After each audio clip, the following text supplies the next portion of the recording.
Video terbaru dari Istana Matematika. Video ini dibuat oleh admin Istana Matematika, Isra Nurhadi. Sekarang saya akan jelaskan tentang bangun ruang. Sebelum menguasai bangun ruang, siswa diharapkan sudah bisa mengerjakan berbagai bentuk soal bangun datar, sehingga memudahkan. Tipe bangun ruang yang pertama adalah prisma.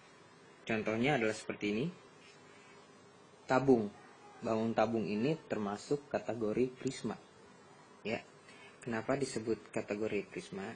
Karena alasnya yang menjadi alas sama dengan yang ditutup ya, yang menjadi tutup. Dia dihubungkan oleh sebuah tinggi. Ya, dimana tinggi dengan alas itu ntar tegak lurus dia. Ini wajib. Ya, jadi kedua, alas dan penutup yang besarnya sama dibatasi oleh tinggi yang saling tegak lurus, dia disebut prisma. Contoh lainnya adalah prisma segitiga.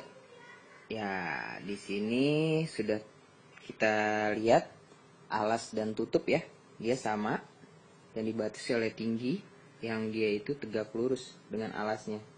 Ini juga prisma. Ini namanya prisma segitiga. Kenapa dinamakan segitiga? Karena alasnya berbentuk segitiga. Sehingga dengan kata lain, jika kita lihat bangun sebelumnya itu tabung, tabung ini adalah prisma juga. Prisma apa? Prisma lingkaran, karena alasnya berbentuk lingkaran. Kalau ada prisma segitiga, berarti ada prisma segi empat ya. Oke, seperti apa contohnya? Yang pertama kita kenal itu adalah namanya balok. Ya, ini prisma segi empat. Terus ada lagi nih. Yang ini namanya kubus. Ya, dia juga termasuk prisma segi empat. Kenapa? Karena alasnya segi empat. Yang mana yang jadi alas? Nah, kalau misalkan kubus ini kita bangun A, B, C, D ini kita jadiin alas. Maka yang jadi penutup EFGH. Gitu. Dan kemudian yang jadi tinggi adalah CG atau BF, AE, HD, itu tinggi karena dia tegak lurus ya. Lalu balok ini yang mana yang jadi alas? Oke, yang jadi alas juga sama A, B, C, D. Tapi boleh nggak yang lain jadi alas? Boleh. Karena bentuknya dia seperti ini. Jadi misalkan saya mau menentukan yang jadi alas ini adalah ADH. Maka yang jadi penutup mana? Ini. Ya, dia dibatasi oleh tinggi. Tingginya apa? Misalkan saya menunjuk tingginya adalah AB. Yang lain bisa nggak? EF bisa, CD bisa, GH bisa.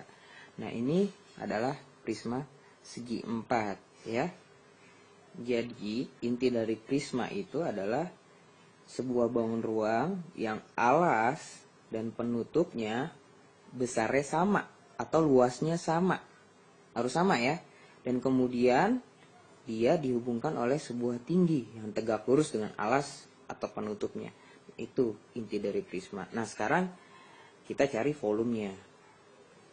Di sini kan yang saya kasih contoh tuh ada 4 bangun ya, tabung, prisma segitiga. Di prisma segi 4 ada 2 yaitu kubus dan balok. Apakah volumenya sama? Konsepnya sama. Ya, volumenya tergantung alasnya. Ya kan alasnya berbeda-beda ya. Nah, jadi konsep volumenya adalah luas alas dikali tinggi. Yang mana alasnya? Ya, alas itu biasa kita tulis tuh LA. Jadi LA dikali tinggi LA-nya yang warna merah tadi ya. Yang segitiga belum nih, saya merahin. Ini jadi alas, ini jadi penutup. Ya, jadi luas yang merah. Ya, enggak, kita kali dengan tinggi. Tinggi itu yang biru. Nah, jadi prisma itu ya luas alas kali tinggi. Udah itu aja. Nah, apakah ada tipe bangun lain yang seperti prisma? Ada ya, yang penting alas dan penutupnya sama dan dia dibatasi oleh tinggi. Ya, mereka tegak lurus ya. Coba saya cari contohnya ya. Nah, ini juga prisma ya. Prisma apa nih? Seginya ada berapa nih? 5 ya. Alasnya mana? Nah, alasnya cuma bisa ini doang yang jadi alas. Penutupnya yang ini. Kalau yang penutup jadi alas bisa nggak? Ya bisa aja, karena kan sama aja kan luasnya. Ya, jadi bangun prisma segi 5 ini juga prisma ya. Ya kita sebutnya prisma segi 5 ya. Tingginya mana? Yang menghubungkan alas dan tinggi. Tuh, tegak lurus dia. Oke, ini adalah contoh-contoh dari prisma. Oke, semoga mengerti.